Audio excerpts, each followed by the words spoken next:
It's time once again for the Maple Grove City Report. I'm Dave Kaiser from CCX Media. Thanks for joining us. And I'm joined by Heidi Nelson, Maple Grove City Administrator. Welcome once again, Heidi. How are you today? Good. How are you doing, Dave? Very good. Thanks for being with us. We have a meeting to talk about the first one of 2021, January 4th. It was an hour and 22 minutes long. Quite a few items discussed, beginning with some ceremonial items. Heidi, tell us about the start of the meeting, the oath of office, and also the invocation. Yeah, so we had the oath of office for our two re-elected council members, Councilmember Judy Hansen and Councilmember Christy Barnett. So the mayor was able to swear them in and get them their certificates of election. So they continue on now and serving on the city council. And then we had Pastor Mark Donaldson in from Elm Creek Community Church to provide the invocation, which is something we do every the first meeting in January. So that was nice to have him come in and provide some comments to kick off the year. And then after that, the mayor and the council members took some time to talk about the state of the city, and they had a lot to say. This was about 20 minutes of the meeting. Give us a brief recap of looking back at 2020. Yeah, well, certainly a lot of reflection on all the challenges that we faced, this year, whether it was the pandemic and all the changes that we've had to make because of COVID or the response to civil unrest. It certainly has been a challenging year. But I think, generally very positive comments about the work that our residents have done to support each other and to support our businesses, the work that we've been able to do to support our business community through the use of our CARES dollars, as well as contributions to Cross to help with food and housing supports and support for the hospital. So I think all in all, I think a lot of, albeit a difficult year, I think everybody feels like we were pretty resilient and resourceful coming through this. And of course, it was an election year, so that added to it as well. And so a lot of gratitude to our election staff and police and fire for their service throughout the year. Moving on to consent agenda from the meeting on the 4th, a couple items that were pulled. The first relates to compensation limit waiver. Give us a little background on this and the discussion that happened. Yeah, sure. So in the state of Minnesota, compensation for local municipalities is limited to that compensation of the governor. And so there's a state process, it's an administrative process that you can go through to submit a cap waiver. And so this is something that we've had some discussions about. It's really kind of a recruitment and retention issue for our higher level positions, city administrator, directors, that kind of a thing. So some discussion there, but that one got approved to move ahead and submit that application to the state. Another item that was pulled was a contribution to the Arts Center, and I understand this was going to be moved ahead to a work session. Give us a little background on this discussion. Yeah, so the city has made an annual contribution to the Maple Grove Arts Center for the past few years, $2,000 to help offset some of their utility costs. They, of course, now are located over at the fountains. They're not currently open, of course, due to the pandemic. They're doing some online things, but this was kind of their annual request for that. And there was a request for more information about, any other contributions that the city makes to organizations. And so this one, yes, will get moved on to a work session. We're planning a work session on January 19th, and that topic will come back. And one other topic that will be a part of that work session is the acting mayor discussion. And I understand this was pulled from a consent agenda a while back that was tabled. Tell us a little bit about this. Yeah, so Maple Grove has had kind of two different practices in terms of who plays the role of acting mayor. One is that it's the most senior member of the council, and then kind of through the years of 2013 through 2017, they did it on a rotational basis. And so it was on an annual basis assigned to a member of the council. And so I think there's a desire to talk about going back to that rotational basis. And so we'll be providing some information out about the history of this process to the council, and they'll take that up at their January 19th work session as well. Each meeting, there's an opportunity for the public to comment, and there was one email that came in, an interesting topic that I understand other cities are hearing about, coyotes. What can you tell us about coyotes? Yeah, well, we're not alone in this issue. I think all the suburbs, I hear from a lot from my colleagues about the struggles with the coyote population, and certainly the risk to, small animals, dogs, that kind of a thing. And I think they can be maybe a little intimidating if you're out walking and that kind of a thing. But we did prepare some information for website just to give some people some resources. The DNR does provide guidance about how to deal with coyotes on your property. And then there's some guidance about, confronting them and trying to get them to move along, that kind of a thing. So we're updating our website with that information, and we'll be responding to this individual to get that information out to the community. And that website, once again, maplegrovemn.gov. We'll mention that again at the end of the program as we pass along more information. Next item on the agenda was the COVID-19 response, an update from the fire chief. Can you give us a recap of that update? Yeah. So, again, just tracking the numbers. And of course, our case numbers are coming down significantly. And fortunately, the death numbers are coming down in the state as well. So we're certainly headed in the right direction of this kind of third wave of the pandemic. And we'll continue to monitor that. And of course, the governor today had a press conference and announced some changes to how restaurants can operate. So there'll be more changes coming for our businesses. And then, of course, some changes to youth sports and some gathering things. So that affects us here at the city. And so we'll be working on, again, changing kind of how we're operating to meet those new, provisions of the governor's order. Another piece of this is that our police and fire staff have been moving through the vaccination process. This started basically the week between Christmas and New Year's. Hennepin County Emergency Management is coordinating this for all cities in Hennepin County. And so far, so good. There's been, site soreness where the shot is given in your arm, but no other significant reactions. And so I think that's been real positive. So by the end of this week, all of our police and fire will have moved through that process. And then in roughly about 30 days, they go back for the second dose, the booster on that. So we'll continue to monitor on that. But I think they're making progress in the state, in particular, those first responder populations.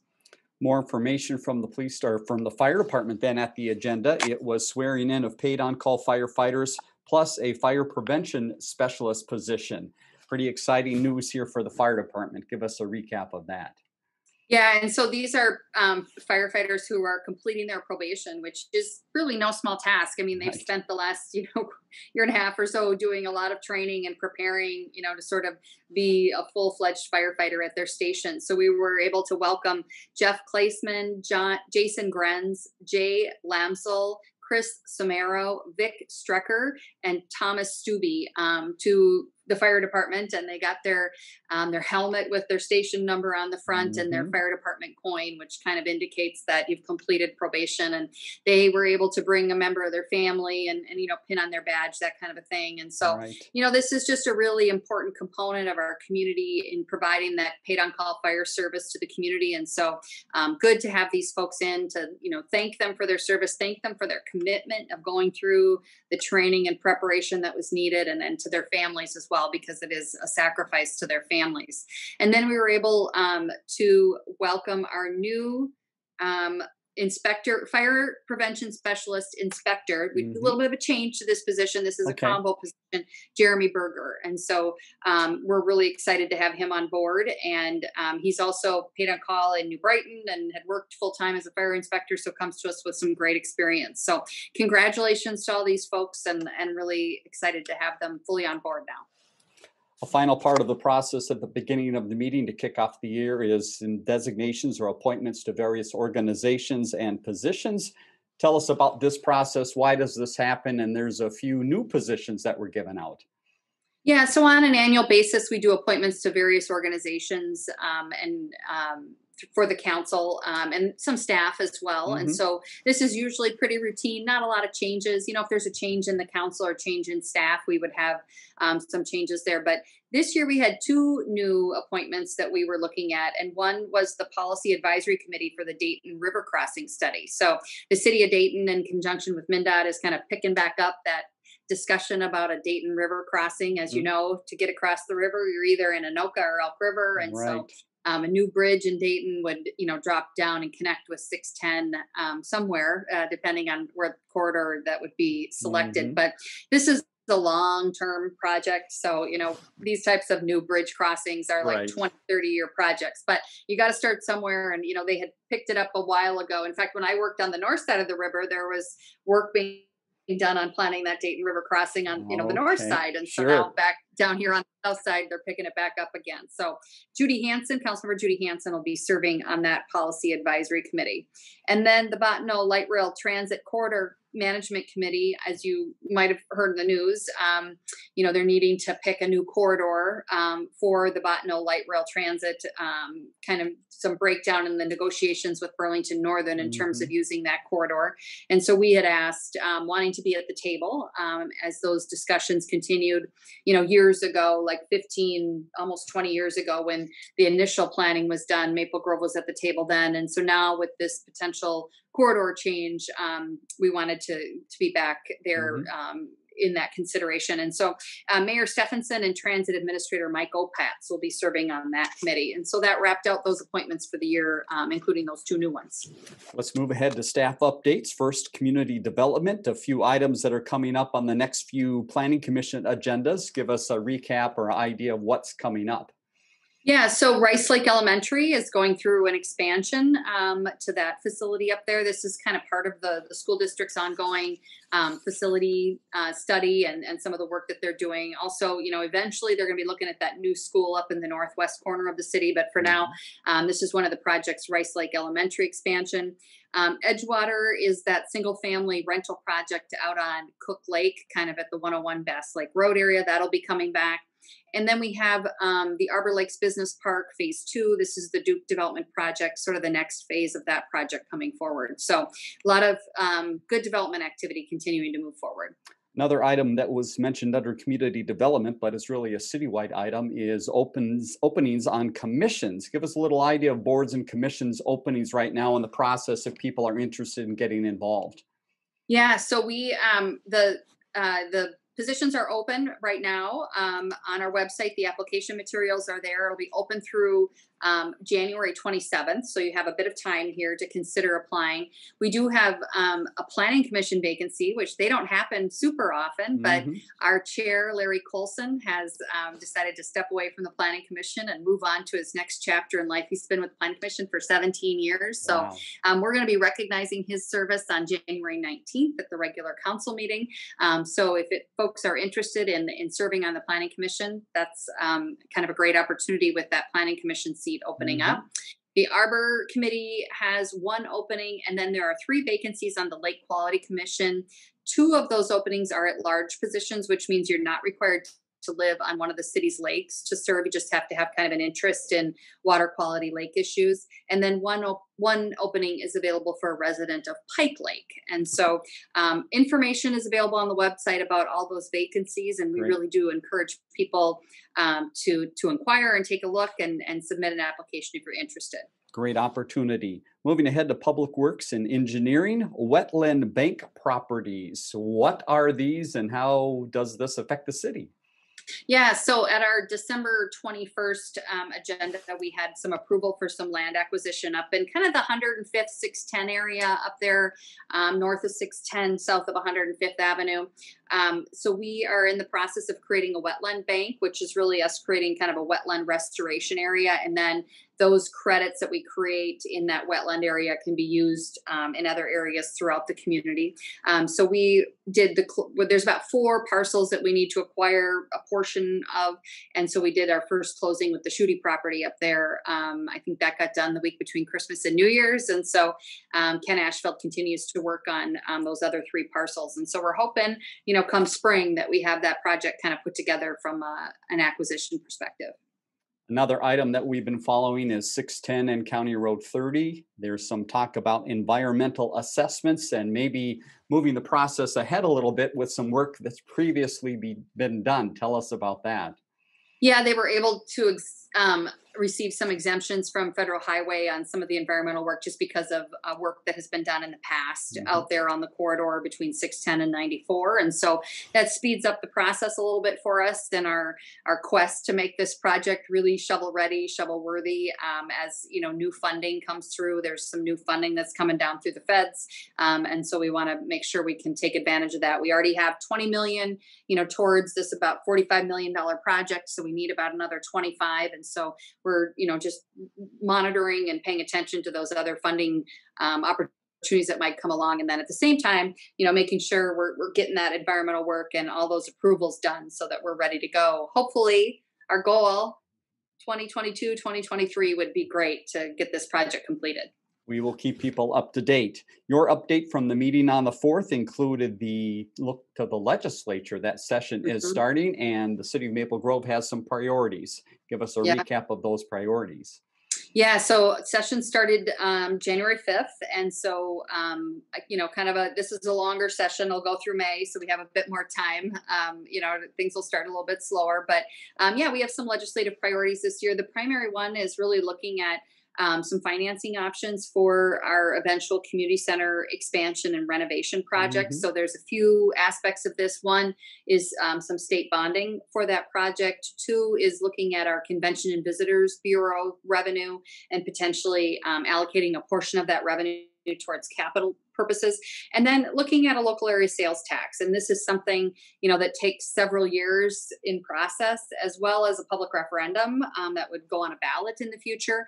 So we are, starting that process. A lot of these things take multiple years to get in place, or there's process. So we're going to be initiating those discussions this year during the session. And final note you had at the meeting on the 4th was the preview of the upcoming work session, which will be very busy on the 19th.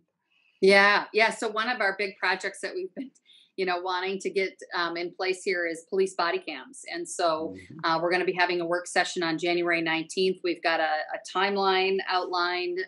We've got a recommended vendor that we're looking to work with. You have to have some policy things in order, and there's some public process around that. So we're looking to bring this to the funding associated with that. So we have a plan for that. So we're planning to bring that forward to discussion and get some direction to continue to move forward with that. The legislative items that I talked about, we are going to have some discussion about that local area sales tax issue. So we'll add that to the agenda, and as well as acting mayor, that one we mentioned earlier, as well as the nonprofit group contributions. So we'll have a full night of work session on January 19th. We had mentioned the Main Street design project. We're going to move that a little bit to February so that we can allow some time for these things that are a little bit more timely to their discussion and review. Very good. And the final item of the evening was moving to the EDA for something a little procedural, and then a little bit of talk about sewer availability charge. Tell us about those 2 items. Yeah, so we swore in our returning members, Councilmember Hanson and Councilmember Barnett. So congratulations to them. And then, this is kind of a technical item, but sewer availability charge is something that all businesses pay when they build a site.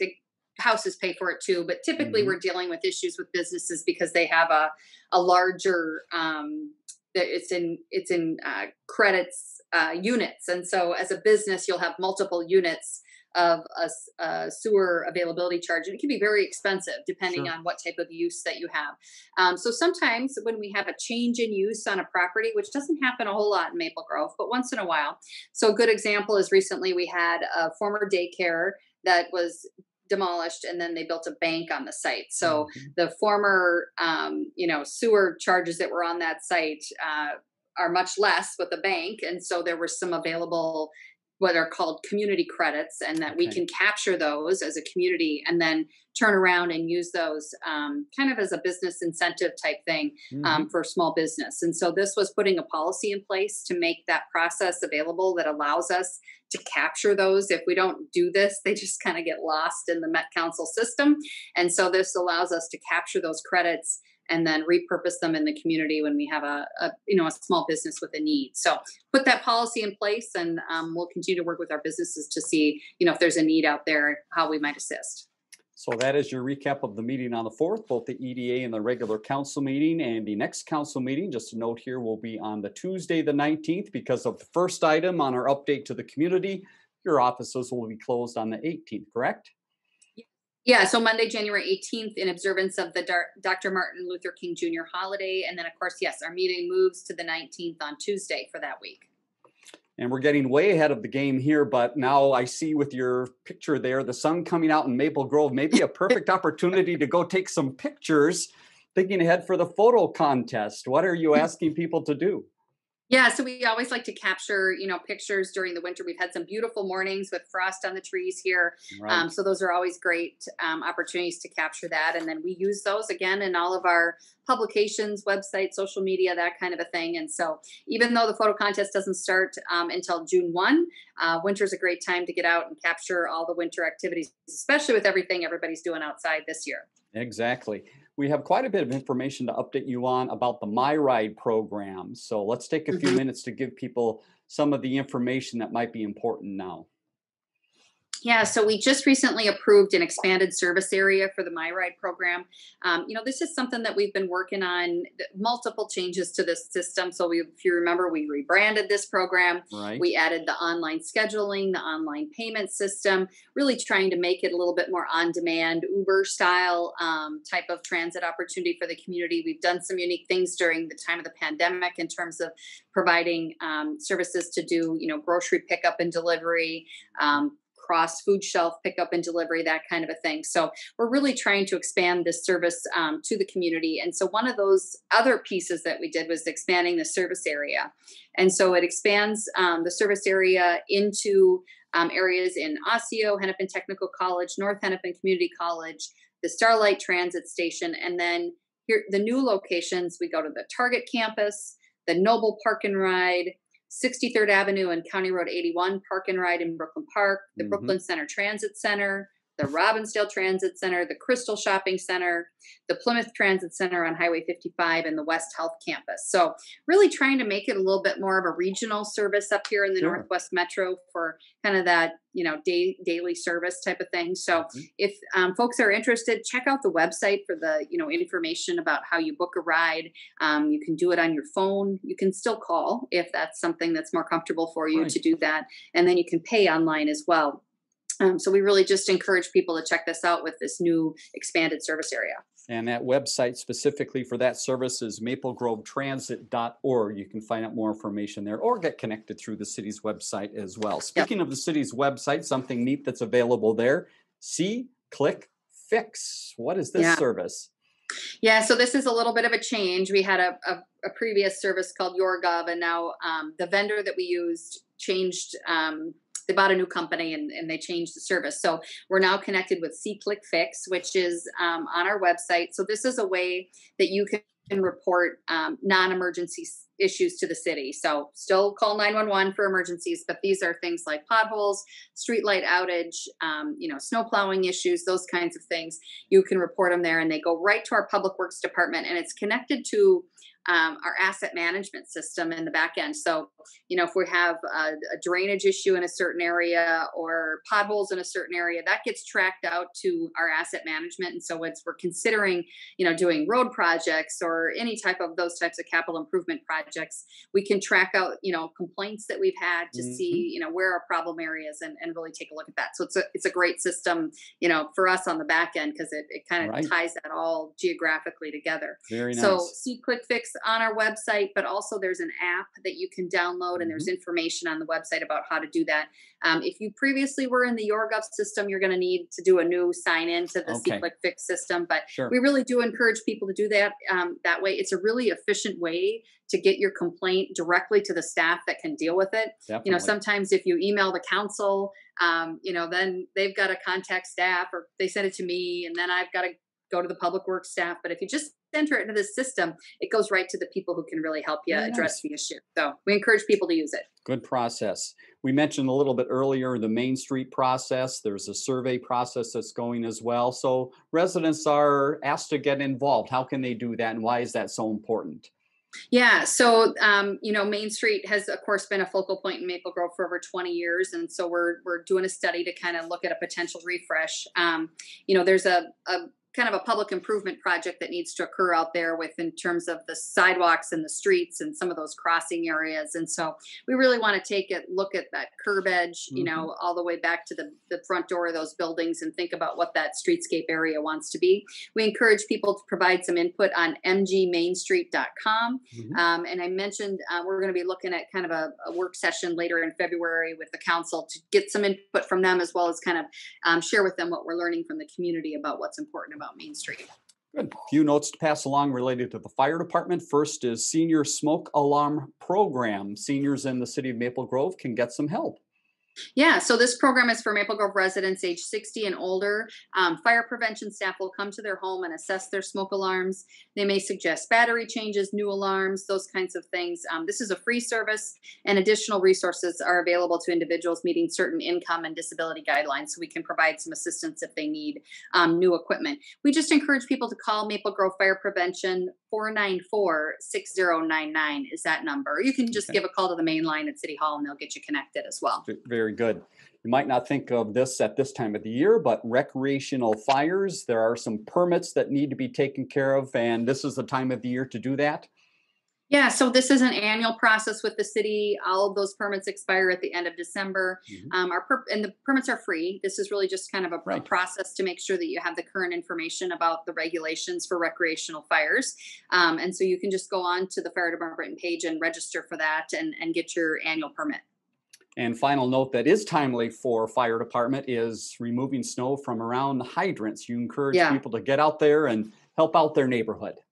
Yeah, and we had a very sad or difficult house fire around Christmas Day, and so these things do happen, and so we just really encourage people to think about that fire hydrant on their street.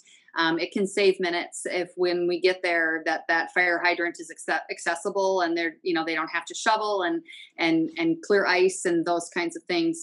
It's really a collaborative effort between police and fire. Sometimes police is there first before some of the fire staff is there, and so police will oftentimes open those things up, get them ready. But it sure does help us out if the snow is cleared and there's not ice built up on those hydrants. So think about that.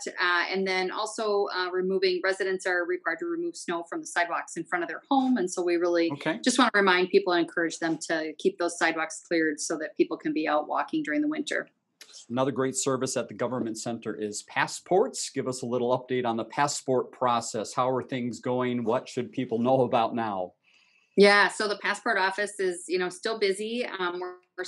We're doing appointments only, so we need to know when you're coming so we can kind of control the numbers. Available on our city website, you can book an appointment or you can call the passport office. I think the State Department is caught up a little bit, and so the timeline to getting your passport issued has gotten a little bit better, but it's still a little bit longer than it used to be. But we know someday travel will be back, hopefully. And so if you're thinking about that for the future, or your passport's expired, or you have kids that need new passports, this is a great time to get that done. A few final notes, something to pass along from the county, the Plastic-Free Challenge. How do we get involved in this process? Yeah, so Hennepin County has a plastic-free challenge to adopt new habits to lower your impact on the environment.